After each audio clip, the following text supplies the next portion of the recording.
बिस्मिल्लाहिर्रहमानिर्रहीम, अस्सलाम वालेकुम एंड वेलकम टू एक्सप्रेस। उम्मीद और दुआ के साथ क्या बिल्कुल ठीक ठाक है। नए दिन का आगाज कर चुके हैं या करने वाले हैं। मैं हूं इमरान हसन और मैं हूं अरमला हसन। सुबह आज अच्छी हुई है मेरी तो, क्योंकि अब मैं सुबह सुबह उठी तो मेरा मूड कुछ ठीक था। मेरा दिल कर रहा था कि मैं ऑफिस आऊँ, लेकिन मुझे जब घर से बाहर निकलते हुए मुझे सर्दी फील हुई है प्रॉपर वाली, यानी कि सर्दी थोड़ी थोड़ी आ रही है। लेकिन ये भी चूंकि खुश सर्दी है, बारिशें नहीं हुई, तो इस लिहाजा खुलकर जो दिसंबर वाली सर्दी हम कहते हैं वो अभी तक नहीं है। इसी वजह से बहुत सारे लोगों को नज़ला ज़ुकाम इस तरह की शिकायत हो रही है। तो उम्मीद करें और दुआ करें कि बारिश हो जाए, अच्छी वाली सर्दी आए। बिल्कुल अच्छी वाली सर्दी आए। बारिश का फिल वक्त कोई इम्कान अगर है भी तो हमें नहीं पता, लेकिन मुझे नहीं लगता कि अभी फिलहाल कोई इम्कान है। लेकिन पाकिस्तान के कुछ पहाड़ी इलाकों के अंदर बर्फबारी ज़रूर हुई है। वहाँ पे लोग कुछ ना कुछ अपने जो मौसमी सूरत हाल है उससे लुत्फ़अंदोज़ ज़रूर हो रहे हैं। लेकिन ओवरऑल जो पाकिस्तान का टिपिकल वेदर होता था, जो रेनी दिसंबर होता था, जिसे हम भीगा भीगा दिसंबर कहते थे, वो सूखा सूखा दिसंबर है और वो सूखापन इसका ख़त्म हो के नहीं दे रहा है। खैर अल्लाह करे जल्द ख़त्म हो।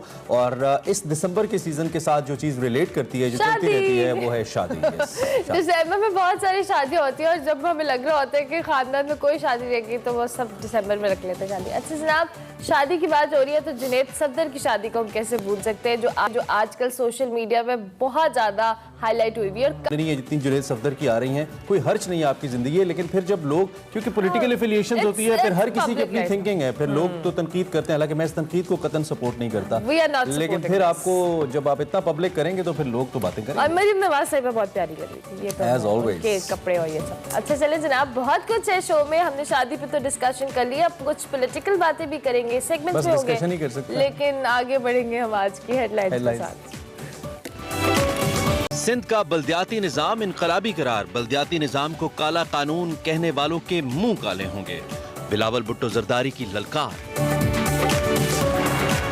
बरतानिया में ओमिक्रॉन के वार तेज, एक दिन में 48,000 केसेस और पहली हिलाकत रिपोर्ट। पाकिस्तान में भी ओमिक्रॉन के पहले केस की बाकायदा तस्दीक हो गई। सेगमेंट मेरा पाकिस्तान में हिना न्याजी बताएंगी एहसास प्रोग्राम के तहत बनाई गई पनाहगाह के हवाले से। अमूदी चट्टानों की वजह से मुश्किल तरीन पहाड़ समझे जाने वाले पसुकोंस को सर करने वाले अब्दुल जोशी से करवाएंगे मुलाकात। Waqar Ahmed Malik segment Mind Matters में। और अनोखे मिसरों और नत नई तावीलों के शायर जॉन अलिया के मद्दा आज उनकी 9वीं सालगिरह मना रहे हैं।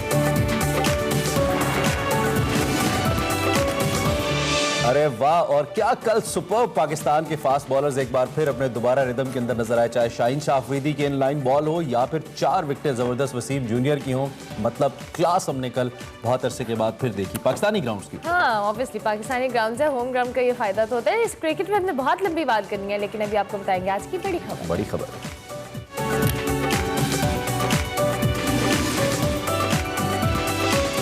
बड़ी खबर में बात करेंगे कोविड के हवाले से। तो नए वेरिएंट की तो ओमिक्रॉन तेजी से दुनिया भर में फैलने लगा है। कई ममालिक में ओमिक्रॉन वायरस से जो कहने वो मुतासिर हो रहे हैं। कई मुल्कों ने वायरस के फैलाव को रोकने के लिए पाबंदियां दोबारा लगा दी हैं। बरतानिया में ओमिक्रॉन खतरनाक सूरत हाल करता जा रहा है, बज़ाहिर ऐसा नजर आ रहा है। बरतानिया में ओमिक्रॉन से पहली हिलाकत की तस्दीक भी हो गई है, जबकि एक दिन में 48,000 केसेस रिपोर्ट हुए हैं। That's a huge number. बरतानवी वज़ीर आज़म बोरिस जॉनसन का कहना है कि इस वक्त कोरोना से मुतासरा मरीजों में से 40% ओमिक्रॉन का शिकार हैं।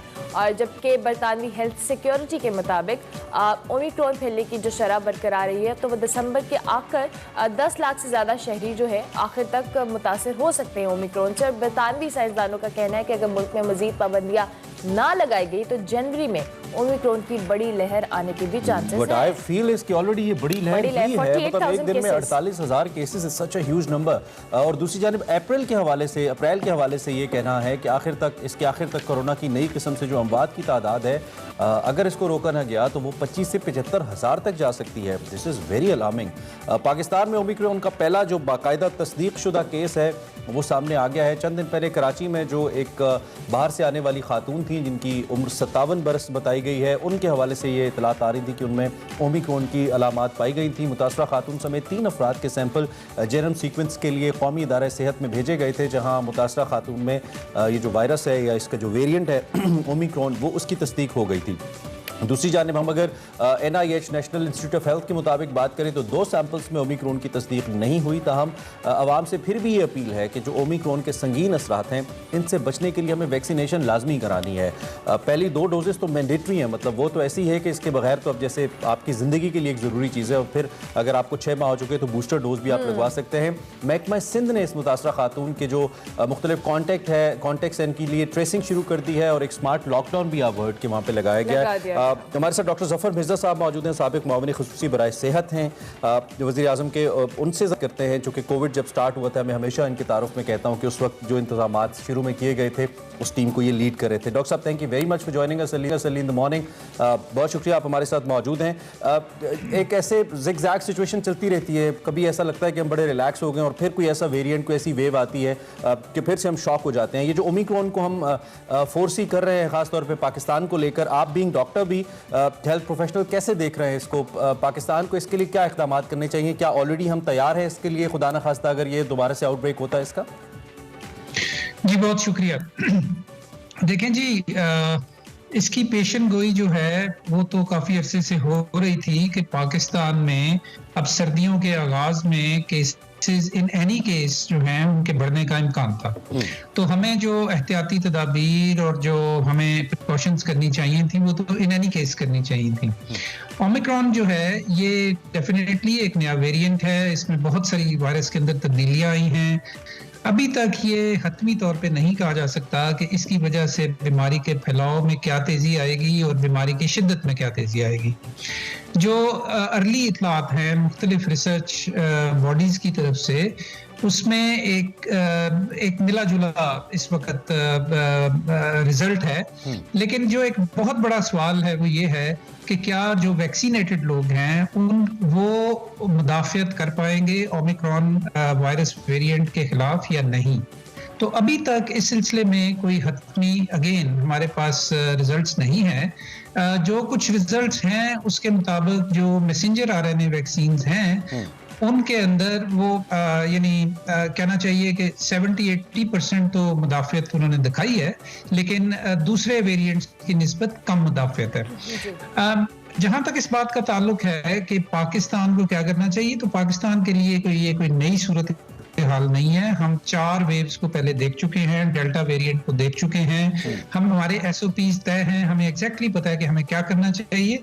मेरी दरख्वास्त ये है कि जहाँ एक तरफ पैनिक फैलाने की ज़रूरत नहीं, दूसरी तरफ एहतियात की बहुत ज़्यादा ज़रूरत है। और दूसरे ये कि हमें जल्दी में कोई ऐसे मेजर्स नहीं करने चाहिए कि जिनकी वजह से हमारी जो इकोनॉमी है और जो हमारा ट्रैवल है और जो हमारी ट्रेड है वो इससे मुतासर हो। ठीक हो गया। डॉक्टर साहब, जिस तरह से आपने खुद भी कहा कि अभी जो हम बरतानिया के हवाले से बात कर रहे थे कि 48,000 केसेस रिपोर्ट हुए दिन में, इट्स अ ह्यूज नंबर। वहाँ पर तो इमरजेंसी नाफिज की गई है। अब दो कि हमने डेल्टा वेरिएंट के दौरान भी देखा था कि बहुत ज़्यादा तेज़ी से फैला था और बहुत सारे लोगों पे इसका इम्पैक्ट भी आया था।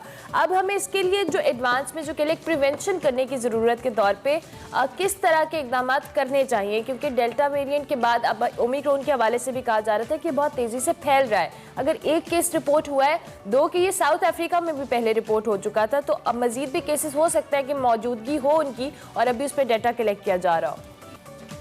जी मैं इसका जवाब कई तरीकों से दिया जा सकता है, लेकिन सबसे पहले मैं आपको याद करवाना चाहता हूँ कि ये कोई नई सूरत हाल नहीं है। जो पिछली 4 वेव्स और डेल्टा की भी जो वेव थी उसमें भी हमने ये देखा कि मगरबी ममालिक में बावजूद इसके कि उनके हेल्थ सिस्टम्स हमसे बहुत बेहतर है, लेकिन वहाँ केसेस हमेशा बहुत ज़्यादा रहे और अमवात भी हमेशा बहुत ज़्यादा हुई पाकिस्तान की निस्बत और कई दूसरे तरक्की पजीर ममालिक की निस्बत। तो उस लिहाज से ये कोई बहुत मुख्तलिफ सूरत हाल नहीं है। उम्मीद करनी चाहिए और तमाम वो इक़दाम करने चाहिए कि जिनकी वजह से ये सूरत हाल बरकरार रहे। दूसरी चीज़ ये है कि हमें जीनोमिक सर्विलेंस जो है वो हमारी कोई बहुत ज़्यादा स्ट्रॉन्ग नहीं है। मतलब ये कि एक तो हम टेस्ट करते हैं ना जी, पेशेंट्स के सैंपल्स लेके PCR टेस्ट है जिसमें हम ये देखते हैं कि इस शख्स के रतूबत में ये वायरस मौजूद है या नहीं, उसकी बुनियाद पे हम उसे पॉजिटिव या नेगेटिव कहते हैं। सही। लेकिन जो वायरस की किस्म को जांचना है और उसकी अंदर जो वेरिएशन है उसको जांचना है, वो एक डिफरेंट तरह की टेस्टिंग है जिसे हम जीनोमिक मैपिंग कहते हैं। जीनोमिक मैपिंग पाकिस्तान में और बहुत ज्यादातर लो और मिडिल इनकम कंट्रीज में बहुत ज्यादा स्ट्रांग नहीं है। मेरा ये ख्याल है कि हमें इसको जरा ज्यादा स्ट्रांग करना चाहिए, अब के लिए भी और आइंदा के लिए भी। अगर कोई मजीद वेरिएशंस आए तो हमें ताकि जल्दी से उसका पता चल सके। और दूसरी बात ये कि यकीनन आप देखते हैं कि अल्लाह का शुक्र है पाकिस्तान में इस वक्त 1% से कम पॉजिटिविटी रेशो है उन तमाम लोगों की जिनके अंदर टेस्ट किया जाता है।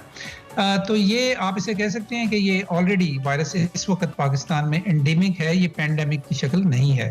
लेकिन इसके साथ साथ मैं ये भी देख रहा हूँ, मैं पिछले कुछ दिनों का डेटा देख रहा था, तो हमारी जो टेस्टिंग है वो बतदरीज कम होती चली जा रही है, जो कि नहीं होनी चाहिए। मसलन पिछले एक हफ्ते के दौरान ये मुतवातर 40-45 हज़ार पर डे टेस्ट हो रहे थे पाकिस्तान में। आज की जो फिगर है वो तकरीबन 36,000 या 37,000। कह रहे हैं कि जब तक सैम्पलिंग हमारे पास टेस्ट नहीं होंगे तब तक हम फिगर आउट नहीं कर पाएंगे। ठीक है डॉक्टर साहब, वक्त चूंकि कम है, आखिर में ये जो पाकिस्तान तहरीक इंसाफ की हुकूमत ने पंजाब में सेहत कार्ड मुतारिफ कराने का फैसला किया है कि 440 बिलियन का ये मनसूबा है और कहा यह जा रहा है कि मार्च अप्रैल तक इसको कंप्लीट कर लिया जाएगा। KPK में पहले ये तजर्बा हो जाए। एक तो ये क्या इन 3-4 महीनों के अंदर ये प्रोसेस पॉसिबल है, हो सकना, और फिर दूसरा कल बिलावल साहब कह रहे थे कि ये तो मुख्तलिफ हॉस्पिटल्स को फ़ायदा पहुंचाने की कोशिश है, ऐसे आम आदमी को तो फ़ायदा नहीं होगा। आप ज़रा इस सिस्टम के बारे में थोड़ा सा बता दें, आप इसका हिस्सा भी रहे टीम का, क्या ये एक अच्छा इकदाम है, कैसे इम्पैक्ट करेगा आम आदमी की लाइफ को? पहली बात तो ये है जी कि मैं बिलावल साहब से बिल्कुल मुत्तफिक नहीं हूँ इस बात के ऊपर। इसकी वजह ये है कि हमारे यहाँ 60% यानी 60% से ज्यादा आउट ऑफ पॉकेट एक्सपेंडिचर्स होता है लोगों का हेल्थ केयर के ऊपर, जिसका मतलब ये है कि 60% लोगों को अपनी तबई ज़रूरियात के लिए सर्विसेज खरीदनी पड़ती हैं और वो खरीदते हैं प्राइवेट सेक्टर से। और उसकी वजह यह है कि पब्लिक सेक्टर एक तो है महदूद और दूसरे उसके वसाइल बहुत कम है। तो इस लिहाज से तो ये बहुत ज़रूरी है और इसको बिल्कुल सियासी मसला हमें नहीं बनाना चाहिए। ये कह देना काफ़ी नहीं है कि हमारे पब्लिक सेक्टर सिंध में बहुत अच्छे हॉस्पिटल बहुत अच्छे चल रहे हैं इसलिए हमें इस प्रोग्राम की ज़रूरत नहीं है, ये कतन गलत आर्गूमेंट है। दूसरी बात यह है कि क्या ये मार्च अप्रैल तक हम सारा ये कर पाएंगे? तो इस सिलसिले में मेरी 2 गुजारिशात हैं। पहली बात यह है कि अगर करना चाहें तो किया तो जा सकता है, लेकिन क्या हमें यूनिवर्सल हेल्थ केयर इस प्रोग्राम के तहत तमाम यानी पॉपुलेशन को दे देनी चाहिए?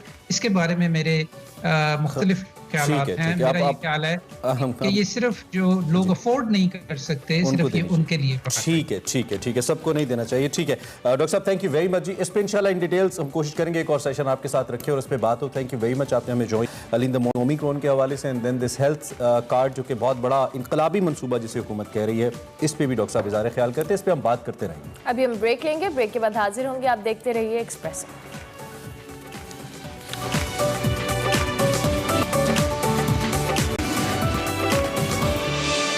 Welcome back to Expresso. बात करेंगे गवर्नमेंट की। तो इस वक्त गवर्नमेंट को दाखिली और खारिजी महाज पर कई जो चैलेंजेस हैं वो दरपेश है। गवर्नमेंट खासतौर पर वज़ीर आज़म इमरान खान को चैलेंजेस पर काबू पाने के लिए खासे मुतहरिक भी नजर आ रहे हैं। एक दिन में कई इजलास बुलाए जा रहे हैं, घंटों मुशावरत की जा रही है, कानून साजी का अहम मरहला भी जारी है, जबकि खारिजा पॉलिसी से मुतल्लिक भी अहम इकदाम सामने आ रहे हैं। रोजाना की बुनियाद पर मुख्तलिफ फलाही प्रोग्राम्स के इफ्तिताह भी किए जा रहे हैं। बज़ाहिर ऐसा लग रहा है कि गवर्नमेंट ने अगले इलेक्शन की तैयारी शुरू कर दी है और साथ साथ वज़ीर आज़म ने पिछले 5 दिनों 3 बड़े शहरों के दौरे किए, मुख्तलिफ फलाही प्रोग्रामों का इजरा किया और कई मनसूबों का इफ्तिताह भी किया। पहले दौरे में इलेक्शन कमीशन के नोटिस के बावजूद वो बुध को पेशावर पहुंचे, जहां पाकिस्तान की तारीख के सबसे बड़े सोशल प्रोटेक्शन प्रोग्राम के शुरू करने का ऐलान भी किया। बिल्कुल, और इसके बाद जुम्मे को उन्होंने कराची का दौरा भी किया और ग्रीन लाइन बस रैपिड ट्रांजिट सिस्टम के ट्रायल ऑपरेशन का इफ्तिताह किया। गुज़िश्ता रोज़ वो लाहौर पहुंचे और गवर्नर पंजाब और वज़ीर आला पंजाब समेत दीगर आला तंजीमी क़ियादत से मुलाकातें भी की। इंतज़ामी और सियासी उमूर पर ब्रीफिंग ली, सानिया सियालकोट पर पेशरफ्त पर बात की और आइंदा ऐसे वाक़यात की रोकथाम के लिए सियासी और इंतज़ामी मुश्तरका हिकमत अमली तय करने की भी हिदायत की। वज़ीर आला ने सूबे की सूरत हाल और नए बल्दियाती निज़ाम से उन्हें आगाह किया। वज़ीर आज़म ने ज़ेर तामीर जो तरक्याती काम हैं उनको तरजीही बुनियादों पर मुकम्मल करने की हिदायत की और इसके बाद उन्होंने लाहौर में नया पाकिस्तान सेहत कार्ड प्रोग्राम का भी इफ्तिताह किया, जिसके बारे में हम बात भी कर रहे थे। और बताया वज़ीर आज़म ने कि जनवरी से जो पंजाब के करोड़ों शहरी हैं उनको सेहत कार्ड पहुँचा दिया जाएगा और वो इससे फ़ायदा उठा सकेंगे। आवाम को रिलीफ फराहम करना किसी भी हुकूमत की बुनियादी जिम्मेदारी होती है और इसमें कोई शक नहीं कि गवर्नमेंट के अवामी रिलीफ प्रोग्राम्स आगे चलकर बेहतरीन साबित हो सकते हैं। अब लेकिन मजमूई तौर पर हम अगर इस महंगाई के दौर की बात करें तो इसमें आवाम को फौरी रिलीफ की कितनी ज़रूरत है, क्या हुकूमत उसमें कामयाब रही है? समाओ इसका जवाब हाँ में नहीं है। इसी सारी सूरत हाल के ऊपर हमने बात करनी है। हमारे साथ सदाकत अली अब्बाब मौजूद हैं जो कि वज़ीर आज़म के मुशीर भी हैं और उसके साथ साथ मेंबर नेशनल असम्बली हैं, पाकिस्तान तहरीक इंसाफ से उनका ताल्लुक़ है। उनसे ज़रा पूछते हैं कि वो इस मामले के ऊपर इस वक्त अपनी पॉलिसी को लेकर या अपनी पार्टी पॉलिसी को लेकर क्या राय रखते हैं और आवाम के लिए क्या उम्मीद की शमें जला सकते हैं। सदाकत अली अब्बासी साहब, बहुत शुक्रिया, सुबह खैर आपको कि आपने हमें ज्वाइन किया। सबसे पहले तो हमें इस वक्त ये जो एकदम से एक स्विंग आई है, एक तेज़ी कह सकते हैं आई है, आपकी ये जो तरक्याती मंसूबों की तकमील है और मुख्तलिफ सड़कों का इफ्तिताह है एंड ऑल दैट, इसकी बुनियादी वजह क्या है? क्या एकदम से आपको लगा कि वाकई we were quite slow down और उसके बाद हमें ये करना चाहिए, या इलेक्शन की तैयारी है? बुनियादी मुहर्रिकात क्या हैं इसके, ज़रा ये तो बताइए। जी बहुत शुक्रिया आपका और सुबह खैर आपको और आपके नाजरीन को। देखें, हुकूमतें जैसा ये आपने एहसास प्रोग्राम की बात की और सेहत कार्ड की बात की, मेरा ख्याल है पिछले 4-6 महीने से इस पर बात हो रही थी, लेकिन ये इसका आगाज़ हो रहा है अगले 15 दिनों में। इसको पंजाब में इसको जो है वो पूरी आबादी को देने का प्रोग्राम हो रहा था। ज़ाहिर है उसके लिए वज़ीर आज़म की मसरूफियात, उनके दीगर मामलात हैं, उसके अंदर स्केड्यूल रखा जाता है और एक कोशिश की जाती है कि वज़ीर आज़म की मौजूदगी तमाम सूबाई दारुल हुकूमतों में रहे 2-3 महीने बाद। उसकी वजूहत आप सोच सकते हैं, पॉलिटिकल भी हो सकती हैं। मैं ये नहीं कहता कि पॉलिटिकल नहीं है, हम पॉलिटिकल पार्टी हैं और हमें अपनी जो सियासी जो मामलात हैं उनको भी देखना होता है। लेकिन ये ग्रीन लाइन को 25 दिसंबर को इसका बाकायदा इफ्तिताह हो रहा है और वज़ीर आज़म की मसरूफियात की वजह से 10-12 दिन पहले उसको सॉफ्ट ओपनिंग कर दी है। इसी तरह हेल्थ कार्ड जो है वो अगले 15 दिन बाद उसकी तरसील शुरू हो जाएगी, तो उसका भी आगाज़ किया है। इसको आप अपने एंगल से कह सकते हैं, लेकिन हुकूमत जो है वो अपने चौथे साल में जारी है और चौथे साल में हमारे मुख्तलिफ मनसूबे जो है मुकम्मल हो रहे हैं और उन मनसूबों को मुकम्मल होना और एक अवामी राब्ता मुहिम वज़ीर आज़म का करना, ये दोनों चीज़ें हैं। क्योंकि अपोजिशन है, लोग वावेला भी करते हैं, महंगाई की वजह से मुश्किलात भी हैं, तो जो हुकूमत की अच्छी चीज़ें वो बताना अवाम का भी हक है और पॉलिटिकल पार्टी है उनको ये लगता है कि हमें अपने वोटर्स को और अपना जो कौम है उनको आगाही देनी है कि हम आपके लिए कितने कितने अच्छे काम कर रहे हैं। और ये जो आप हेल्थ कार्ड पे अगर सवाल करेंगे तो ये तो इनकलाब है, समझे, एक तरक्की पजीर मुल्क में ये इनकलाब है कि 100% आबादी को हेल्थ प्रोटेक्शन दे देना बगैर किसी पेमेंट के, बगैर किसी प्रीमियम के, हर खानदान को 10 लाख देना। इसमें ये आने वाला वक्त बताएगा ये कितना बड़ा। पार्टी के साबिक जो मुशीर सेहत हैं डॉक्टर जफर मिर्जा, आपसे कुछ देर पहले हमारे प्रोग्राम में ये कह के गए हैं कि उनकी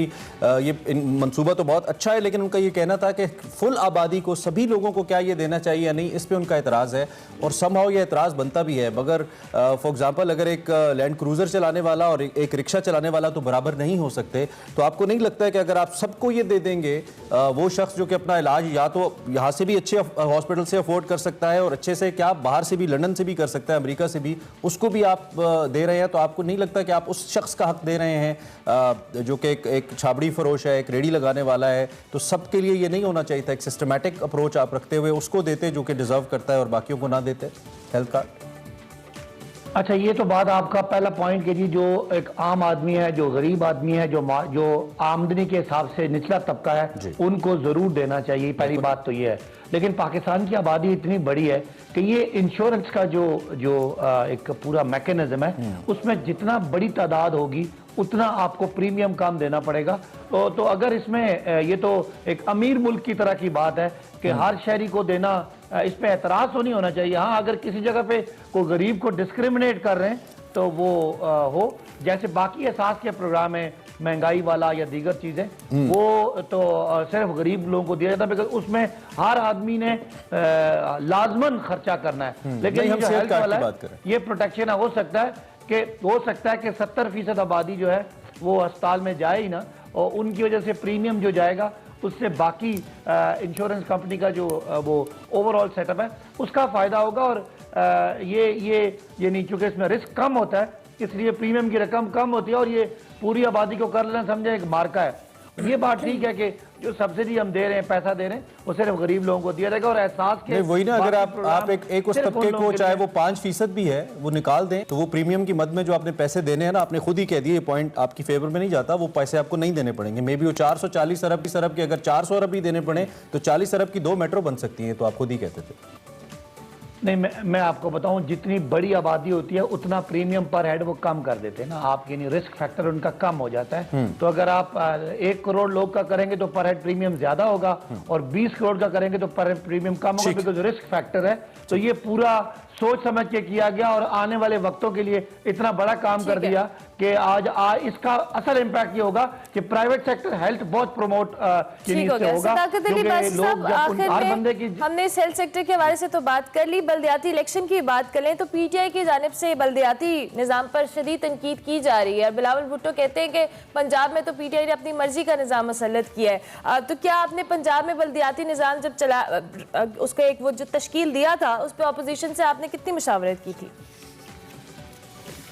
देखिए, बिलावल साहब को सवाए इसके ये कहने के कि ये पीटीआई का निज़ाम है, उनको कोई कॉन्क्रीट बात नहीं मिली तनकीद करने की। ये पहला बल्दियाती निज़ाम है जिसमें पूरी तरह एडमिनिस्ट्रेटिव, पूरी तरह सियासी और पूरी तरह माली जो खुद मुख्तारी है लोकल गवर्नमेंट्स को, और इससे जो तीसरा टियर था गवर्नमेंट का वो मुकम्मल हो रहा है। पीटीआई ने जो केपीके में निज़ाम दिया था वो भी सारे पाकिस्तान में बेस्ट था, और जो एतराज़ हो रहा है बिलावल साहब की सिंध गवर्नमेंट पे, और वो एक हम नहीं कर रहे, तमाम अपोजिशन पार्टियां कर रही हैं, वो उन्होंने घुमा फिरा के दोबारा इख्तियारात सूबाई हुकूमत के पास रखे हैं। उन्होंने बहुत सारे मामलात जो है उसमें सूबाई हुकूमतों को एम्पावर किया, बिकॉज हमें पता है कि वो लोकल गवर्नमेंट, उनको पीपल्स पार्टी को पता है कि कराची में या पीटीआई आनी है या एमक्यूएम आनी है, तो इस वजह से वो बड़े शहरों पे अपना सियासी कंट्रोल रखना चाहते हैं, और कुछ उनका करप्शन के भी मामलात हैं। लिहाजा एतराज़ ये है कि उनका जो बल्दियाती निज़ाम है वो पूरी तरह लोकल गवर्नमेंट को एम्पावर नहीं करता, जबकि पीटीआई के लोकल गवर्नमेंट के बारे में कोई एतराज़ ही नहीं आया, कोई प्रेस कॉन्फ्रेंस, कोई किसी किस्म का पंजाब से कोई आवाज़ नहीं है, सब सुकून में, सब मुतमईन है कि इससे बेहतर निज़ाम नहीं हो सकता। ठीक है, सब सुकून में है, इसलिए अच्छा। ठीक है साकिब भाई साहब, बहुत शुक्रिया, आप हमारे साथ मौजूद थे और इस सियासी प्रोसेस के ऊपर और अपनी पार्टी पॉलिसी को लेकर आप बात कर रहे थे, इस पर हम बात करते रहेंगे जी। एक ब्रेक लेते हैं, ब्रेक के बाद वापस। Welcome back to Express. और अब कुछ सेहत की बात बल्कि सुबह से चल ही रही है किसी न किसी कॉन्टेक्स्ट में, मजीद कर लेते हैं और पोलियो फ्री पाकिस्तान की बात करते हैं, जिसका ख्वाब पूरा होने के करीब है। पोलियो के खात्मे के लिए मुल्क भर में कौमी इंसदाद पोलियो मुहिम इस वक्त 156 अजला में जारी है। 4 करोड़ से ज़्यादा बच्चों को पोलियो से बचाव के कतरे पिलाए जाएंगे। रवा साल मुल्क भर में पोलियो का सिर्फ 1 केस रिपोर्ट हुआ है, जिसमें हुकूमती कोशिशों के साथ ओबियसली आपका आवाम का ताउन भी रहा है, और उसके बाद ही मुमकिन हुआ, ऐसे मुमकिन नहीं था। पोलियो से पाक, पोलियो से फ्री पाकिस्तान का ख्वाब इंशाअल्लाह शर्मिंदा ताबीर होने के करीब है, अगर मैं कहूँ गलत नहीं होगा। तो इसमें सबसे इंपॉर्टेंट बात यह है कि जो घर आए पोलियो वर्कर्स हैं, हेल्थ वर्कर्स हैं, उनको वेलकम करें। वो अपनी ड्यूटी के साथ साथ एक सर्विस भी कर रहे हैं, खिदमत भी कर रहे हैं, और कोई बच्चा इसमें रहना नहीं चाहिए। यानी कि बाज़ औक़ात लोगों को ये कन्फ्यूजन होता है कि बच्चे ने एक बार पोलियो से बचाव के कतरे पी लिए तो दोबारा ना पी ले, तो इसमें कोई हर्ज नहीं है, और ना ही जो शीरख्वार बच्चे हैं उनके लिए कोई मसला है। कतरे पिलाया जाना इंतहाई ज़रूरी है। हर बार बच्चों को पोलियो के 2 कतरे ज़रूर पिलाएं, क्योंकि आपके बच्चों को उम्र भर की माजूरी से बचा सकते हैं 2 कतरे। इसके साथ साथ अपने बच्चों को सेहतमंद और महफूज मुस्तकबिल के लिए मुख्तलिफ जो बीमारियों से बचाव है उसके हिफाजती टीके भी ज़रूर लगवाएं, क्योंकि आपकी ज़रा सी सुस्ती आपके बच्चों का जो मुस्तकबिल है खुदा न खास्ता उसको तारीख बना सकती है। इसी हवाले से मजीद बात करेंगे। डॉक्टर अरशद निज़ामी हमारे साथ मौजूद हैं, सदर PMA हैं, उनको खुशामदीद भी कहेंगे। डॉक्टर साहब, बहुत शुक्रिया कि आपने इस इंपॉर्टेंट टॉपिक के ऊपर हमें ज्वाइन किया। हम बार बार पोलियो फ्री पाकिस्तान के हवाले से बात भी करते हैं, गवर्नमेंट कैंपेन्स भी चला रही है, अब दोबारा से इस पोलियो मुहिम का आगाज़ हुआ है। हम चाहेंगे कि आगाज़ में आप हमारे देखने वालों को ज़रूर कहें, जिस तरह से हमने भी कहा कि पोलियो के 2 कतरे ऑब्वियसली हर बच्चे के लिए बहुत इंपॉर्टेंट है। बहुत बहुत शुक्रिया। देखें जी, first of all I would like to appreciate your channel, आप दोस्तों को, कि आप हमेशा से वो चीज़ें जो प्रिवेंटेबल हैं, और हमेशा कहते हैं ना कि prevention is better than cure. तो ये जो डिसेबिलिटी है, वैसे तो मेंटल डिसेबिलिटी भी है, सोशल डिसेबिलिटीज़ भी हैं, लेकिन ये फिजिकल डिसेबिलिटी है, ये इंसान को कहीं का नहीं छोड़ता। मतलब सांस लेते हो, सांस लेना डज नॉट मीन बाय कि आपकी ये ज़िंदगी है। और ऐसे बच्चे और ऐसे बड़ों को जब आप देखते हो कि पोलियो अफेक्टेड हैं, चल नहीं सकते, बैसाखियों पे चलते हैं, ब्रेसेस लगी हुई हैं, पाँव टेढ़े हैं, घुटनों पे हाथ रख के चले हैं, so these are the effects और दी पोलियो उसके हवाले से कि जिनके साथ बच्चों को पोलियो के कतरे नहीं पिलाए जाते और उनकी देखभाल प्रॉपरली पेरेंट्स नहीं करते। So this is the outcome के जो उसके साथ लोगों को देखने हैं। अल्हम्दुलिल्लाह कि दुनिया के अंदर, और मैं एक ये आपसे अर्ज़ करूँ कि हम we speak about Pakistan, these are the borders. एक चीज़ हमें जहन में रखनी चाहिए कि दुनिया के अंदर अगर कोई एक केस भी पोलियो को मौजूद है तो दुनिया महफूज नहीं है। और कोविड के अंदर जैसा कि आपने देखा, कहाँ साउथ अफ्रीका, कहाँ पाकिस्तान, कहाँ चीन, कहाँ मतलब until everyone is safe, right. तो उस हवाले से मैं आपसे जो अप्रिशिएट आप दोस्तों को कर रहा हूँ कि जब हम ये समझें कि पोलियो की खातिर, और एक चीज़ आपसे कि पाकिस्तान के लिए जब हम कहते हैं, पंजाब के लिए सेलिब्रेटेड यूनिसेफ के ज़रिए से अभी मतलब जस्ट कोई पिछले हफ्ते सेलिब्रेट किया गया कि पाकिस्तान पंजाब के अंदर कोई एक केस भी नहीं आया है। एक केस जिसका तस्करा किया वो मतलब दूसरे सूबे से था, नॉट फ्रॉम द पंजाब। लेकिन पाकिस्तान में और इस खित्ते में भी अगर हमारे साथ कोई एक केस भी है, we are not safe. Now having said, एक हमारे यहाँ जो परसेप्शंस कायम हो जाती हैं ना कि हम मतलब एक रिलीजियस, सॉरी मतलब इसके लिए, लेकिन ऐसा ही है कि हम मजहबी एतबार से और अपने रिजिड किस्म के, बड़े तो हमारे ठीक थे, बड़े तो हमारे ठीक, मतलब अल्लाह के फजल। अगर आप देखें उन बड़ों को, मतलब कम अज़ कम मेरी उम्र ऐसी है कि जिसने बड़ों को देखा कि 40-50 साल मतलब वो अम्मा जी, दादाजी, अब्बा जी मतलब इस किस्म के ओल्ड है। But now the things are improving. अब हम देखते हैं कि 70 साल का बंदा भी मतलब ज़िंदगी अच्छी, मतलब बाईसों में नहीं जो उसके साथ देखें। सो प्रिवेंटेबल डिजीज़ जो इस वक्त कोई 17 के करीब है जिनके साथ अपने आप को हम बचा सकते हैं। The same stands to for this Covid के अंदर चूँकि अभी जा रहे हैं और आपको अंदाज़ा है कि पहले हम जैसे ऑर्गेनाइजेशंस और मुझ जैसे सोशल वर्कर्स शोर डाल रहे थे हुकूमत के ख़िलाफ़, हुकूमत की ये नाअहली, हुकूमत का ये मुबैना गफलत अलाबला। अब बंदों को ढूंढते फिर रहे हैं कि भाई लगवा लो, मतलब रेड के जरिए से now government has to start a campaign. ये जो डॉक्टर साहब बच्चों का कतल कलामी की माजरत, बच्चों का मामला है, इसमें 2-3 कंफ्यूजन्स हैं, वो दूर कर दें। एक तो जी कुछ लोग बच्चों को एक दफ़ा पोलियो के ड्रॉप्स पिलवा लिए, दोबारा पिलवाने की ज़रूरत नहीं है। कुछ लोग बच्चों को छुपा लेते हैं, हम अक्सर डिस्कस करते हैं। फिर कुछ लोग ये कहते हैं जी बहुत छोटा बच्चा है जी, इसको इतने कतरे ना पिलाएं, या पहले किसी और चीज़ के जैसे खसरे वगैरह की कोई उसको कतरे पिलाए गए हैं या वैक्सीन दी गई है तो लोग कहते हैं जी वो पिला गए हैं, पोलियो वाले नहीं पिलाते। तो ये एक मिसकंसेप्शन है इस हवाले से। मैं एक बड़ी आपसे क्लियर और बड़ी मतलब नाज़रीन के लिए स्टेटमेंट ये देना चाहूँगा कि believe in your leaders mean by the government, the health professionals, और आपके बच्चों की सेहत, चूँकि आपके बच्चे की सेहत बाकी बच्चों के साथ भी एफिलिएटेड और अटैच्ड है, so that's what is the concern. एक दूसरा बड़ा होता है कि मतलब अभी ये जो हमारे जी बाहर वाले लोगों को क्या मुसीबत पड़ी है कि पाकिस्तान को वो देते फिर, एक ये भी बड़ा कॉन्सेप्ट होता है। तो मैं आपके क्वेश्चन के लिए पर्टिनेंट जो क्वेश्चन है मैं समझता हूँ कि बच्चों को बार बार 2 कतरे उस वक्त तक नहीं, बिल्कुल वैसे ही जैसे सुबह उठे कि जी कल तो मैं मुंह धोता से आज की तोड़ा। सो इट इज मतलब रफली, I am sorry for my rough, लेकिन ये बिल्कुल ऐसे ही है कि आपने एक दफा पिलाए हैं, और जब तक अभी तक हम 5 साल के बच्चों के लिए कहते हैं कि 5 साल के बच्चों को पिलाएं, और उस वक्त जो सेफ्टी हमारे साथ ज्यादा बेहतर तरीके से आ जाएगी। Forget about it. और देखें मैं अभी मतलब हेल्थ वर्कर्स को बेचारों को मतलब सलाम पेश करना चाहूँगा। अभी तो अल्लाह का शुक्र है कि पाकिस्तान के अंदर ऐसा नहीं, लेकिन लास्ट जब चली थी तो हमारे यहाँ कोविड के भी थे और यू अंडरस्टैंड कि कोविड के लिए हम सोशल डिस्टेंसिंग के लिए कहते हैं, तो वो हमारे हेल्थ वर्कर्स और कोरोना को मतलब सामने रखते हुए चीज़ों के लिए और बच्चों के लिए जा रहे हैं।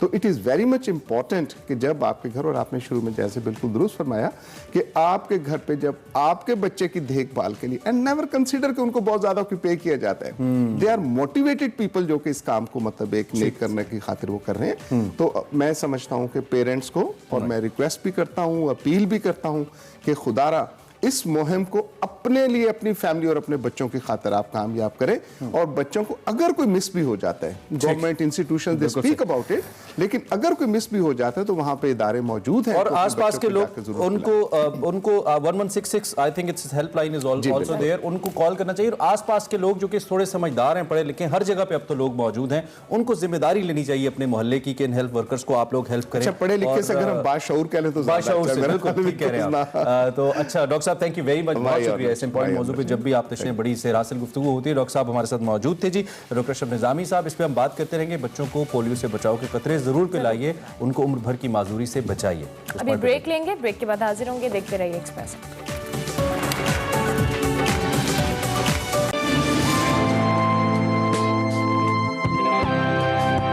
इस वक्त हम पसुकॉन स्टॉप पे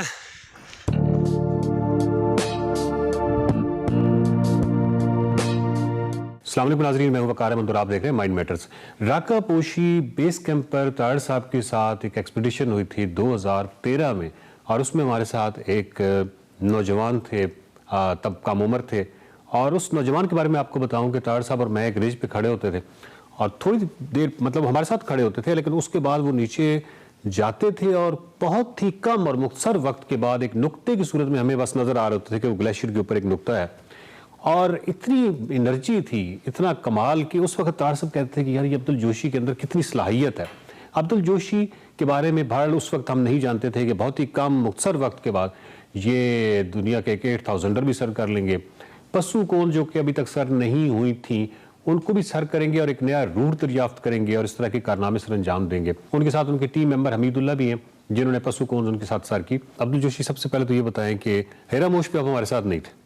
जी, आरामोश में असल में एक्सप्रेशन में गया था तो इसलिए मैं एग्जैक्टली और तो खैर राका पोशी का तो आपको याद होगा क्या ताड़ साहब के साथ तो हमारा माशाल्लाह बहुत ज़बरदस्त, क्योंकि एक्सप्रेस न्यूज़ पे आप एक डॉक्यूमेंट्री भी चला रहा था और वो बहुत ज़बरदस्त रहा। ये बताएं जोशी के ये जो पशु कौंस वाला है आइडिया, बल्कि ये मैं हमीदुल्लाह से पूछूंगा कि हमीद ये बुनियादी आइडिया किसका था कि पशु कौंस पे यानी पशु कौंस को सर किया जाए? ये आइडिया था जोशी का। ये 2019 में जोशी ने लाहौर आके मेरे साथ डिस्कस की। अच्छा। कि पशु कौंस एक ऐसा पीक है और बिल्कुल बहुत ही फेमस है इस एरिया में, इसके लिए हम क्लाइम के लिए एक प्लान बनाए। ठीक है। तो क्योंकि मैंने इससे पहले कोई इस तरह के क्लाइंबिंग नहीं किया था तो मुझे ज़ाती तौर पे वो देखते ही बहुत ख़तरनाक लगा। तो जब जोशी साथ है तो वो डर भी ख़त्म हो जाता है। ये जो पहली टीम थी उसमें भी ख़वातीन शामिल? उसमें ख़वातीन शामिल नहीं थी। और इस साल हमारे टीम को हमने बढ़ाया था।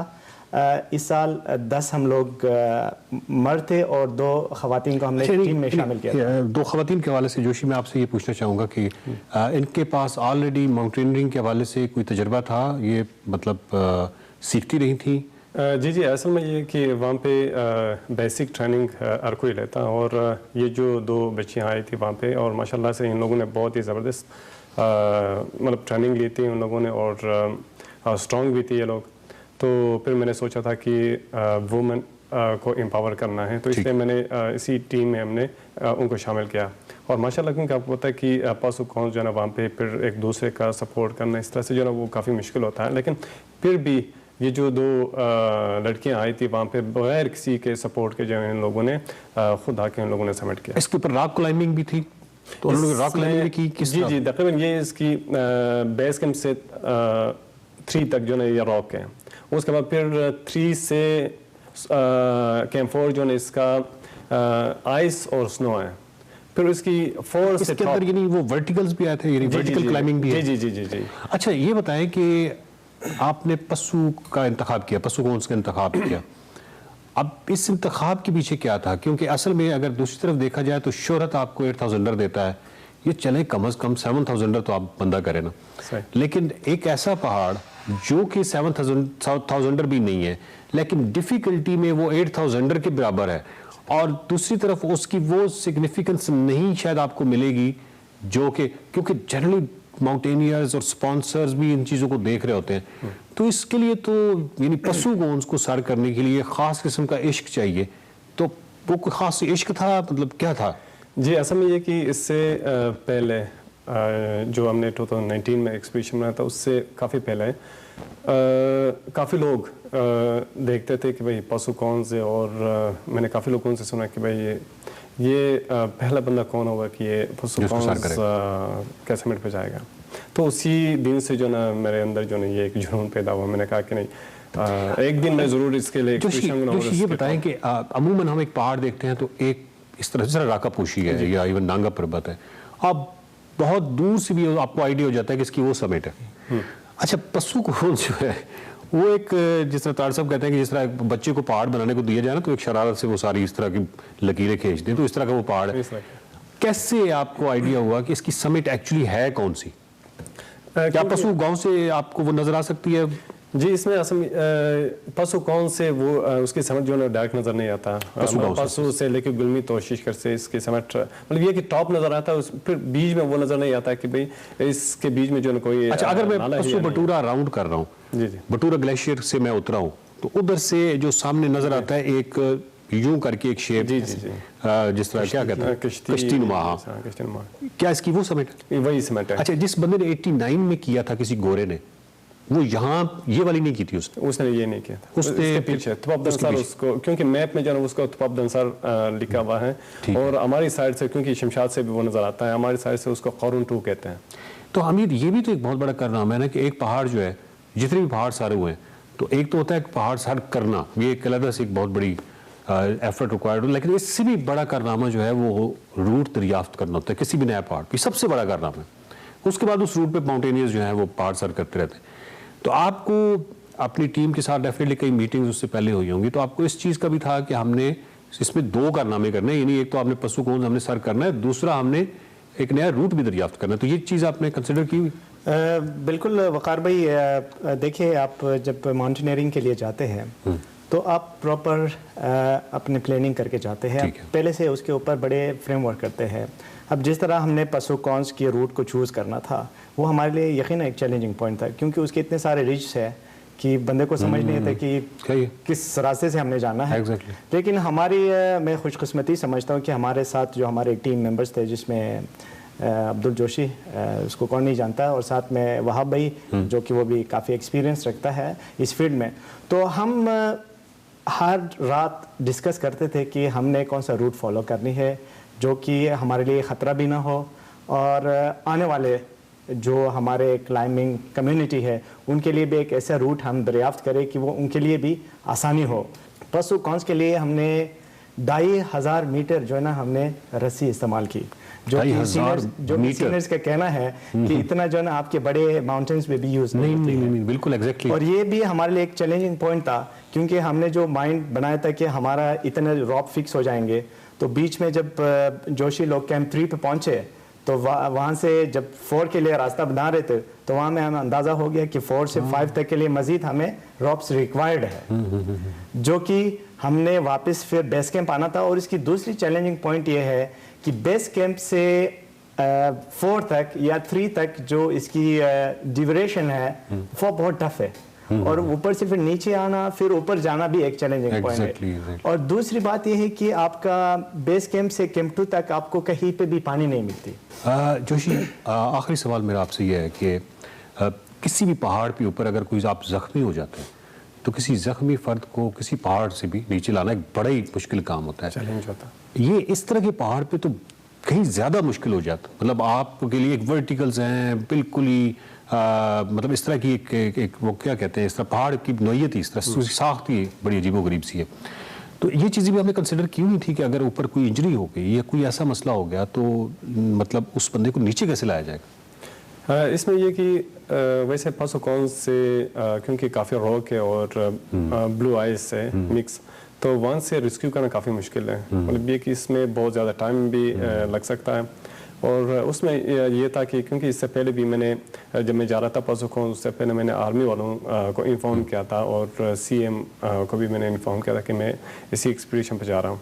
तो हमारे जहन में ये था कि अगर इनकेस इस तरह के जो कोई इंसिडेंस हुआ तो फिर हमने आर्मी को कॉल करना है। सबसे बड़ा जो आपका कारनामा मेरी नज़र में है वो यकीनन आपने पहाड़ सर किया, बहुत बड़ा कारनामा, नया रोड भी दरियाफ्त किया, ये भी बहुत बड़ा कारनामा है। ये सारे कारनामे अपनी जगह पे हैं।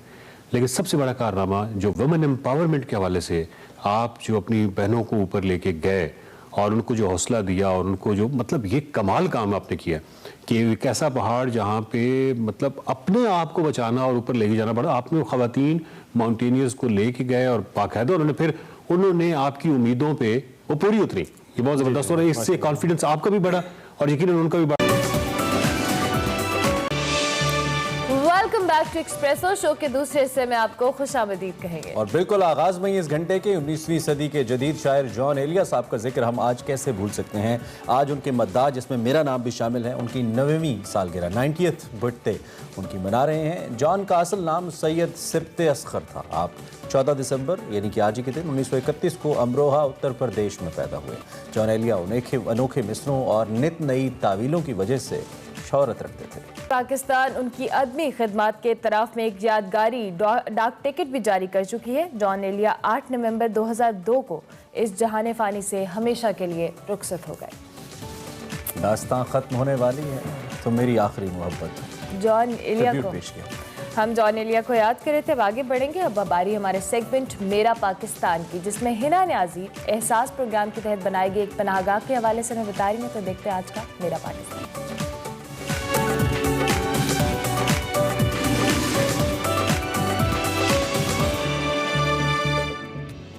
अस्सलाम वालेकुम नाज़रीन। एहसास माँ बाप का, एहसास रिश्तेदारों का, एहसास बेसहारा लोगों का। नाज़रीन, एहसास एक ऐसी सिफ्त है जो एक आम इंसान को हैवान से मुमताज़ बनाती है। यही वो सिफ्त है जो एक आम इंसान को अशरफुल मखलूक़ात के दर्जे तक पहुँचाती है। नाज़रीन, आज सेगमेंट मेरा पाकिस्तान में मैं एक ऐसी पनाहगाह में मौजूद हूँ जहाँ एहसास प्रोग्राम के तहत बेसहारा लोगों का एहसास किया जाता है। बेघर लोगों को सहारा, गरीब और मेहनत कशों को खाना दिया जाता है। हमारे प्राइम मिनिस्टर इमरान खान का एक विजन है कि कोई भी इंसान भूखा ना सोए और उनके इस विजन को पाया तकमील तक पहुंचाने में एहसास पनाहगाह का एक बहुत अहम किरदार है। किस तरह से एहसास पनाहगाह में काम हो रहा है, किस तरह यहाँ बेसहारा, गरीब, मेहनत कशों को सहारा दिया जाता है, उनका एहसास किया जाता है, आइए जानते हैं।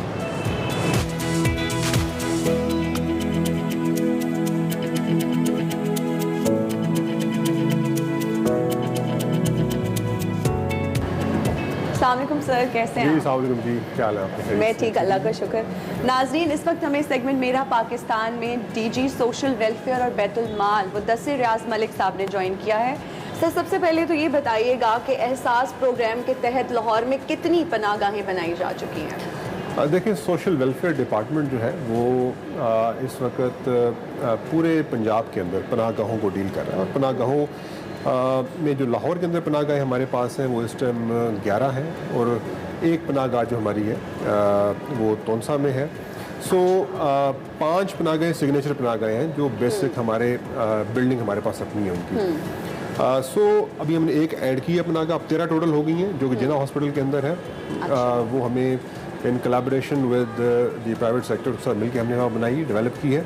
मैनेजर हम उसको कर रहे हैं। और अगर मैं आपसे फैक्ट्स एंड फिगर्स शेयर करूं तो पिछले 1 साल में तकरीबन 8 लाख से ज़्यादा लोग इन पनाहगाहों में रह चुके हैं। अच्छा। और 38 लाख के करीब मील्स हम लोगों को खिला चुके हैं। अच्छा। 3.8 मिलियन।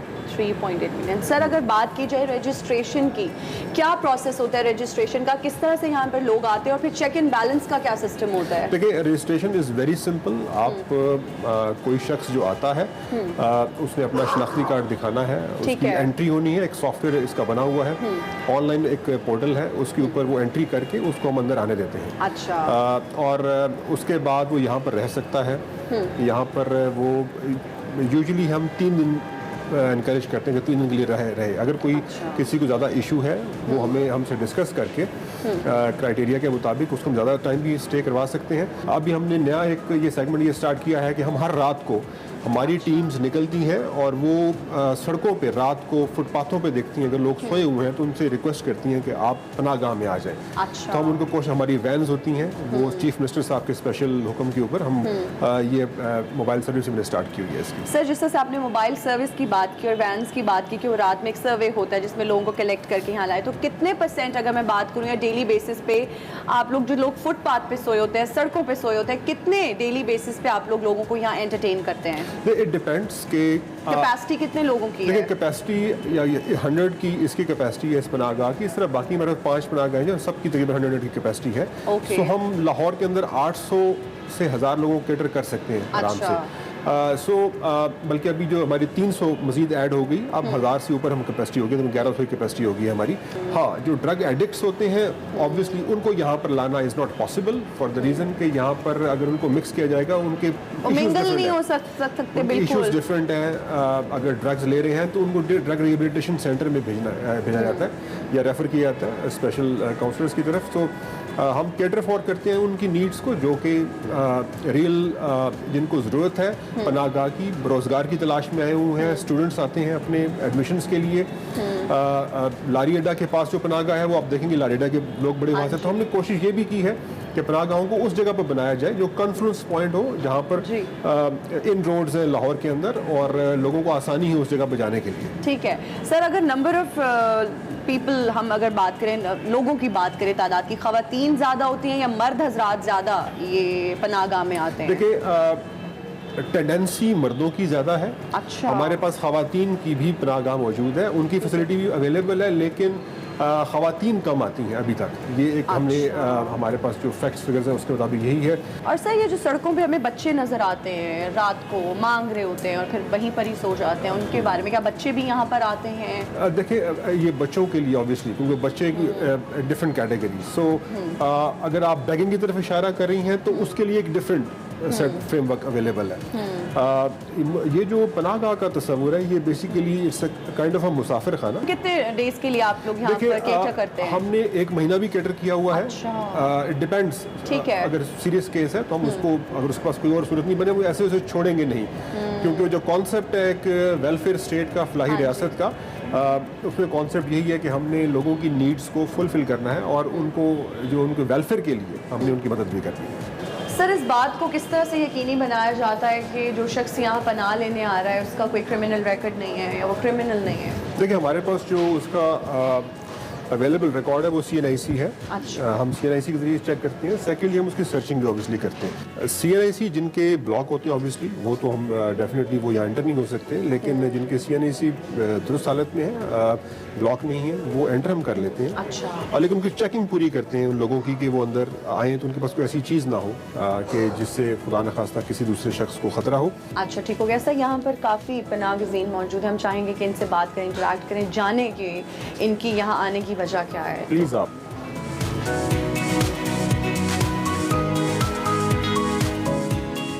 अस्सलाम जी बेटा जी। आपका ताल्लुक कहाँ से है? लाहौर से? नहीं जी, जिला मुजफ्फरगढ़ का रहने वाला हूँ। अच्छा, तो यहाँ पर क्यों आए हैं आप? ये मैं आँख का ऑपरेशन कराने के लिए आया था जी। अच्छा, तो कितने दिन से आप यहाँ रह रहे हैं? मुझे जी लाहौर में 2 माह हो गए, तो इस पनाहगाह में मैं आ जाया हूँ। मुझे ये बताइएगा कि अगर थोड़ी सी रजिस्ट्रेशन की बात कीजिए, जब आप आए हैं तो आपके क्या डॉक्यूमेंट्स थे, क्या चीजें थी जो उन्होंने चेक की हैं? बिल्कुल जी, एक ID कार्ड चेक किया है और एक जो टीके लगाते कार्ड है मेरे पास। Back to Expresso. बात करेंगे कुछ क्रिकेट के हवाले से। तो कल कराची के नेशनल स्टेडियम में पाकिस्तान और वेस्ट इंडीज पहले मैच में आमने सामने आए। वेस्ट इंडीज कैप्टन ने टॉस जीता और फील्डिंग को तरजीह दी। कैप्टन बाबर आजम पहले ही ओवर में 0 पर आउट हो गए। फखर जमान ने 10 रन बनाए और वो पवेलियन लौट गए। हैदर अली और मोहम्मद रिजवान के दरमियान रन्स की जो शराकतदारी थी वो 105 रन पर, जो 140 के मजमूई टोटल पर मोहम्मद रिजवान 78 रन बनाकर आउट हुए, जबकि मोहम्मद आसिफ 1 रन बनाकर पवेलियन लौट गए। इफ्तिखार अहमद 7 और हैदर अली 68 रन बनाकर आउट हुए, जबकि इख्तितामी ओवर्स में मोहम्मद नवाज ने 10 गेंदों पर 30 रन की जारहाना इनिंग्स खेली और पाकिस्तान ने मुकर्रर 20 ओवर्स में 6 विकेटों के नुकसान पर 200 रन बनाए, 201 रन का हदफ दिया। That was big, और जो हाईलाइट थी वो हैदर अली की जबरदस्त इनिंग्स थी और उसके साथ साथ रिजवान तो बड़े कंसिस्टेंट हैं ही, वो तो खेल ही रहे हैं। वेस्ट इंडियन टीम पाकिस्तान के 201 रन के ताक़ुब में सिर्फ 137 रन बना सकी। मोहम्मद वसीम जूनियर की क्लासिक बॉलिंग कल हमने देखी, 4 खिलाड़ियों को आउट किया और तकरीबन सभी को आई गेस बोल्ड किया, शायद एक विकेट उन्होंने अदरवाइजली सभी खिलाड़ियों को बोल्ड किया। दूसरी जानिब आईसीसी और जिम्बाब्वे क्रिकेट से वाबस्ता रहने वाले जो फैसल हसनैन है, हमने आपको कल भी बताया था, उन्हें chief executive Pakistan cricket board का बना दिया गया है। जनवरी 2022 में अपने ओहदे का चार्ज संभालेंगे और बरतानिया से जी चार्टर्ड अकाउंटेंट की डिग्री हासिल कर रखी है, कल भी हमें मिर्ज़ा इकबाल बेग साहब ने बताया था। और फैसल हसनैन साहब स्पोर्ट्स एडमिनिस्ट्रेशन और जो मुख्तलिफ फाइनेंशियल मैटर्स हैं, फाइनेंस के अंदर इसमें 35 ईयर्स 35 साल का तजर्बा रखते हैं और वो आईसीसी के चीफ फाइनेंशियल ऑफिसर और जिम्बाब्वे क्रिकेट टीम के एमडी भी रह चुके हैं। याद रहे कि वसीम खान ने सितंबर में पीसीबी की चीफ एग्जीक्यूटिव के ओहदे से इस्तीफ़ा दे दिया था, मुस्ताफ़ी हो गए थे। इस सारी सूरत हाल पर और ख़ासतौर पर पाकिस्तान की जो परफॉर्मेंस रही है इस पर बात करने के हमारे साथ मिर्ज़ा इकबाल बेग साहब मौजूद हैं, जो कि आज लाहौर की माहौल को एंजॉय कर रहे हैं। That is the most important thing. ये सबसे गलत बात है कि वो लाहौर है, वो हमारे से स्टूडियोज में रही है, लेकिन हमने उन्हें तकलीफ भी नहीं दी ना, हमने कहा चले थके हुए होंगे। मिर्ज़ा साहब welcome back once again, thank you very much. अब तो वेलकम बैक कहा करेंगे आपको। बहुत शुक्रिया, आप हमारे साथ मौजूद हैं। सबसे पहला सवाल मेरा बाबर आजम के हवाले से है। मैं बाबर आजम की परफॉर्मेंस को पिछले 3 और फिर कल के मैच को देखकर भी पिछले 4 मैचेस को देख के बड़ा परेशान हूँ। वो स्कोर नहीं कर पा रहे हैं, ये क्या वजह? एकदम से आउट ऑफ फॉर्म चले गए हैं, कोई प्रेशर ले लिया है, या बैटिंग ऑर्डर का मसला है जिस पे वो आ रहे हैं? समहाउ वो मिडिल जो 1 डाउन है उस पे ही आके बैट करेंगे। मतलब बाबर आजम के साथ क्या मसला चल रहा है? बिस्मिल्लाहिर्रहमानिर्रहीम। बहुत बहुत शुक्रिया इमरान और अरमला आपका, और आप दोनों को सुबह खैर। लाहौर में स्मॉग है, कराची के मुकाबले में मौसम बड़ा मुख्तलिफ है, सर्दी भी है, लेकिन क्रिकेट के मैदान पर गर्मी जरूर जारी है। नेशनल स्टेडियम कराची में कल जो मैच हुआ बहुत कम तमाशाई आए। और आपने बाबर आजम की बात की, हम खुद हैरान है कि अब एक बैट्समैन होता है इमरान, तो उसकी फॉर्म कभी लगी होती कभी नहीं लगी होती, हर मैच में तो वो सेंचुरी स्कोर नहीं कर सकता। बाबर आजम ने T20 वर्ल्ड कप में बड़ी अच्छी परफॉर्मेंस का मुजाहरा किया, लेकिन समहाउ बांग्लादेश और यहाँ पर बाबर आजम थोड़े बुझे बुझे नजर आए। और कल आप देखेंगे किस टेक्निक के साथ अकील हुसैन ने उन्हें आउट किया, कि पहले एक आर्मर अंदर लाया और फिर बहुत जबरदस्त लेग स्पिन की जो कि बाउंस होकर और बल्ले से लगकर विकेट कीपर शाय होप के पास गई। उम्मीद है बाबर आजम अगले मैच में रन करेंगे, लेकिन आपकी बात सही है कि अगर वो 1 डाउन पोजीशन पर आए तो ज्यादा बेहतर है। लेकिन क्योंकि ये ओपनिंग जोड़ी जो है ये बड़ी कामयाब तरीन जोड़ी साबित हो रही है, इसलिए इसमें किसी किस्म की छेड़छाड़ नहीं की जा रही। ठीक हो गया मिर्जा साहब। तो कल के मैच के बाद हम ये कह सकते हैं कि ये क्या कहा जा सकता है कि पाकिस्तान ने अच्छी बॉलिंग की या वेस्ट इंडीज अच्छा नहीं खेला? अरमला, वेस्ट इंडीज अच्छा नहीं खेला। आप देखें कि एक तो उनकी टीम के कई प्लेयर्स, अब तो जो लीग शुरू हो गई है, पैसे की चमक जो है वो खिलाड़ियों को अपने मुल्क की नुमाइंदगी के बजाय उन लीग्स की तरफ रागिब करती है। और अब आप देखें कि इवन लुइस नहीं आए, आंद्रे रसल बिग बैश खेल रहे हैं, उसके अलावा शैमरून हेटमायर नहीं आए, लैंडल सिमंस नहीं आए, 2 रिटायर हो गए। तो उनकी टीम, और फिर 3 खिलाड़ियों को कोविड टेस्ट पॉजिटिव आ गया, तो वेस्ट इंडीज की टीम को झटका तो लगा है। सिर्फ 2 बैट्समैनों पर रिलाय कर रहे हैं, निकोलस पूरन जो उनके कप्तान हैं, और उसके अलावा उनके एक तजुर्बाकार बैट्समैन शाय होप। लेकिन वेस्ट इंडीज की टीम बड़ी, मुझे तो मैं समझ रहा था कि बांग्लादेश के मुकाबले में टफ टाइम देगी, लेकिन बुझी बुझी नजर आई। आप देखें 88 for 7 हो गए थे, वो तो शुक्र करें कि उन्होंने बाद में कुछ रन स्कोर कर लिए। तो मैं समझ रहा हूँ 3-0 होगी ये सीरीज इमरान। और लोगों की दिलचस्पी भी अब इतनी नहीं रही है, क्योंकि अब से 3 बरस कबल जब अप्रैल 2018 में वेस्ट इंडीज की टीम आई थी, तो पाकिस्तान ने बुरी तरीके से नेशनल स्टेडियम कराची में 3 T20 मैचों में उसे हराया था। और वेस्ट इंडीज की नवी रैंकिंग है इस वक्त आईसीसी की जो T20 की। यही हम सोच रहे थे कि कराची का क्राउड इतना हमें कल देखने को नहीं मिला, और ये सवाल सोशली भी बहुत गर्दिश कर रहा था। दो कि जब पाकिस्तानी बॉलर्स ने बॉलिंग की, तो वो बॉलिंग के अंदर वो एक जो एलिमेंट है पाकिस्तानी बॉलर्स का, जो खासा समझा जाता है दुनिया भर के अंदर, जो विकेट्स के दरमियान बॉल करना और बॉल बाहर की बॉल अंदर आना एंड देन खिलाड़ियों को बोल्ड करना, दैट वाज अमेजिंग। और यॉर्कर्स भी बहुत कमाल थे जो भी किए गए। लेकिन उसके बावजूद जो शायकीन थे कराची के, आपके शहर के, वो ज्यादा नहीं आए मिर्जा साहब। इसकी यही वजह है कि टीम वीक है, या लोग पहले देख चुके हैं, या लोगों के पास काम था, मंडे था, इसलिए क्या वजह है इसकी? इसकी दो वजूहत हैं। एक तो टीम कमजोर है इमरान, और दूसरे माशी हालात लोगों के। पाकिस्तान क्रिकेट बोर्ड ने प्रॉपर तरीके से इसकी पब्लिसिटी नहीं की। 250 रुपए का टिकट है। अब इस महंगाई के दौर में एक आदमी 250 रुपए खर्च कर रहा है, आने जाने का किराया और फिर कुछ खाएगा, तो वो एक आम आदमी है। मैं आपको जर्नल इंक्लोजर की बात बता रहा हूँ, और जो मैक्सिमम टिकट है वो 2000 रुपए का है। तो लोगों की दिलचस्पी नहीं थी। शाम 6 बजे मैच शुरू होना था, लोग समझते थे सड़कें ब्लॉक होंगी, कहाँ जाएं, शटल सर्विस से जाएं, तो बहुत सारे मसाइल। और आपको पता है आजकल माशी मसाइल में लोग इतने उलझे हुए हैं, क्या वो क्रिकेट की तरफ क्या देंगे, अपने पेट की आग पहले बुझा लें, फिर क्रिकेट की तरफ जाएंगे। तो मिर्जा साहब, आइंदा आने वाले मैचेस में ऑब्वियसली आगे भी टीम्स ने अनाउंस तो किया है कि वो पाकिस्तान का टूर करेंगी। इस बात को मेक श्योर करें कि इस बात की पब्लिसिटी हो या आवाम की कन्वीनियंस का ख्याल रखा जाए। किस तरह की स्ट्रैटेजी पीसीबी को बनानी चाहिए, मार्केटिंग टीम को, ताकि जो क्रिकेट का जो घर आने का या पाकिस्तान वापस आने का एक एसेंस है वो भी बरकरार रहे?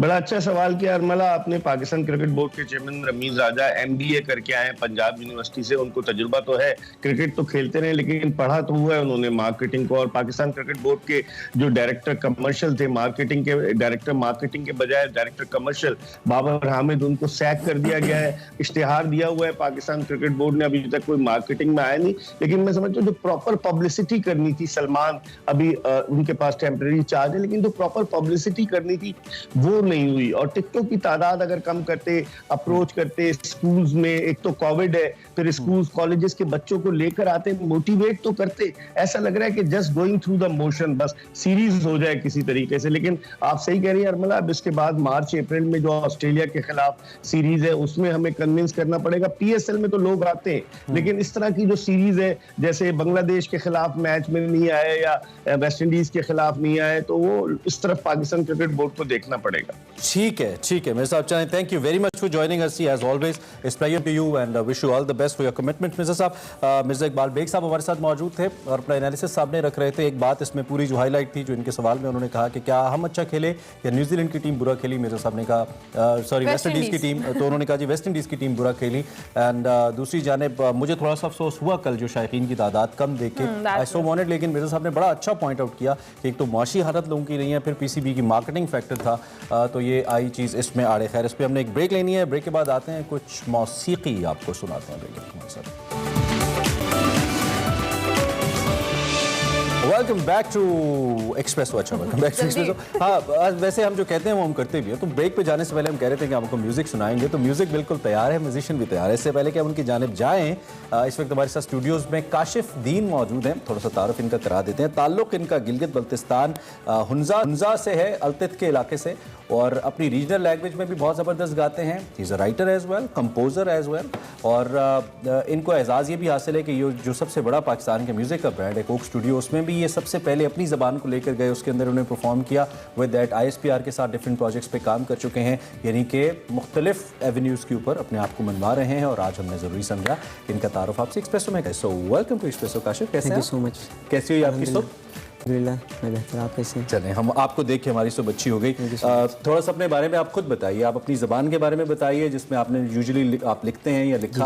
अपने म्यूज़िक करियर को लेके थोड़ा सा बताइए देखने वाले। बेसिकली आपने बताया मेरा ताल्लुक हुंजा से है, और मैं खुद के गाने लिखता हूँ उर्दू में, और कंटेम्प्रेरी म्यूज़िक के साथ अपनी लैंग्वेज को आगे लेके जा रहा हूँ। ओके, जिसमें एक गाना था बोगियम, जो मैंने कोक स्टूडियो में परफॉर्म किया था। बोगियम, इसका क्या मतलब है? मतलब बीज बोना। बीज बोना? हाँ, मैंने बीज बोया। अच्छा, वाह, ठीक है। तो इस गाने को मैंने परफॉर्म किया था। ये बेसिकली ये लिखा हुआ नफीसुद्दीन ने लिखा है इसको। ठीक है। सो उसके अलावा यही चल रहा है। और अच्छा काशिफ, अपनी सिंगिंग को लेकर, चूँकि आपका ताल्लुक हुंजा से है, वहाँ पर मौसीकी के हवाले से हमारे पास बहुत सारे ऐसे बच्चियाँ आते हैं जो म्यूज़िक को बहुत ज़्यादा पैशन की तरफ परस्यू करते हैं। आपको म्यूज़िक के लिए जो आपका इंटरेस्ट है वो कब डेवलप हुआ? जब से मैंने होश संभाला तभी से मेरे साथ म्यूज़िक था, क्योंकि मैंने म्यूज़िक के अलावा कुछ किया भी नहीं। किसी को गाते देखा घर में, फैमिली में, दोस्तों में, या वैसे ही नेचुरल था? फैमिली में तो म्यूज़िक नहीं था। फैमिली में नहीं था? हाँ, वैसे नेचुरल, मतलब सराउंडिंग से जो आता है, क्योंकि हुंजा में बेसिकली शुरू से ही म्यूज़िक होता आ रहा है, और शायद मुझे वहाँ से इंस्पिरेशन मिली और मैंने शुरू किया। चलें, आप अपना तारुफ ज़रा अपनी गायकी से कराइए, लोग ज़रा कुछ गा के सुनाइए, पता चले कि आप।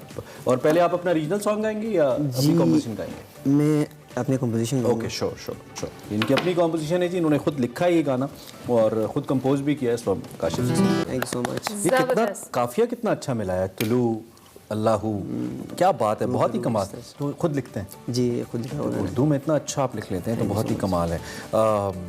तो ये जर्नी कैसी रही अब तक एज अ म्यूजिशियन? आपको लगता है कि ठीक सफ़र पे हैं आप और ठीक करियर आपने ऑप्ट किया हुआ है, या कहीं कभी कभी लगता है कि नहीं यार इस काम में तो फ़ायदा नहीं है? नहीं, अल्हम्दुलिल्लाह, क्योंकि शुरू से मेरा शौक़ था ये, तो अल्हम्दुलिल्लाह से अच्छा हो रहा है अभी तक। सही, सही। अच्छा काशिफ, कोई ऐसा सिंगर जिसको आप जिससे इंस्पायर हो, जिसका म्यूज़िक आपको बहुत पसंद हो, क्योंकि आप कंपोजर भी हैं, आप लिखते भी हैं, तो कोई आइडलाइज जिसको करते हो?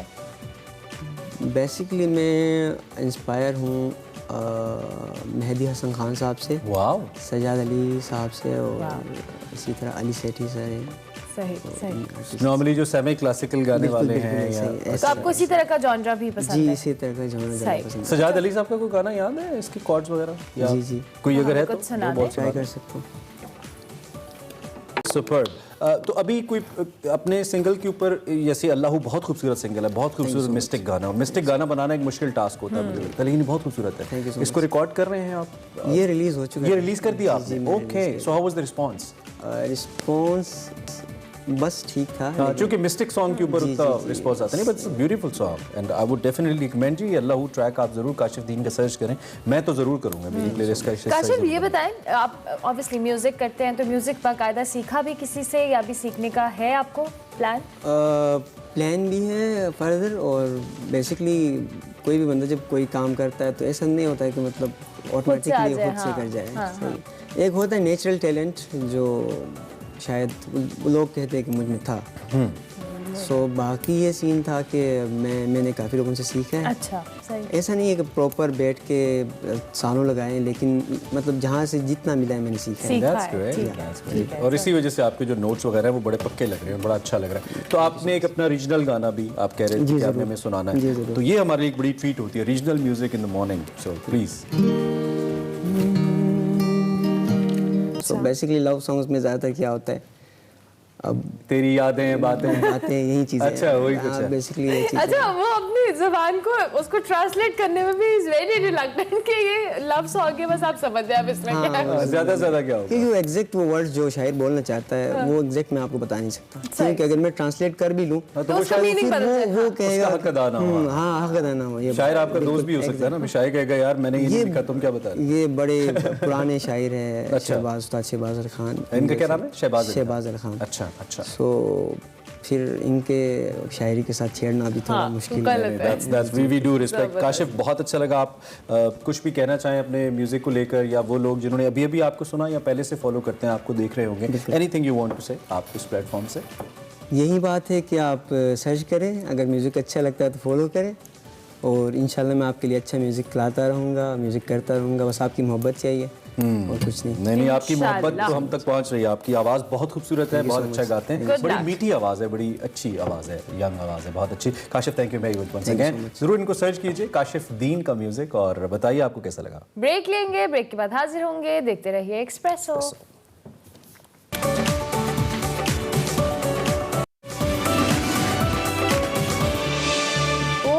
Back to espresso. अब हमारी ज़िंदगी में खुशी आने वाली है। वैसे तो हम एक्सरसाइज रोज़ सुबह सुबह करते हैं, और हमें लोग कहते हैं कि आप अच्छी बात है आप एक्सरसाइज कराते हैं, लेकिन उससे आंखें नहीं खुलती। मतलब मेरी ज़िंदगी में खुशी आ रही है, आप कहीं जा रही हैं? नहीं, अच्छा ठीक है। आंखें खोलने वाली आज आपको हम एक्सरसाइज करवाने वाले हैं, वर्कआउट होने वाला है, और खुशी हमें क्या करवा रही है तो देखते हैं। Over to you Khushi. Thank you Urmila, thank you Imran. आज कार्डियो डे है, सो आज सबसे पॉपुलर वर्कआउट करेंगे call tabata. Tabata is a high intensity workout, high intensity interval workout, जिसमें हम 20 सेकेंड्स ऑन 10 सेकेंड्स ऑफ से म्यूज़िक से वर्कआउट करते हैं, जिसमें 20 सेकेंड्स ऑन होते हैं और 10 सेकेंड्स ऑफ होते हैं। 4 मिनट्स का वर्कआउट है। तो हम वर्कआउट स्टार्ट करेंगे। डिफरेंट एक्सरसाइज हैं, आप डिफरेंट वेरिएशंस कर सकते हैं। तो let's start the music guys.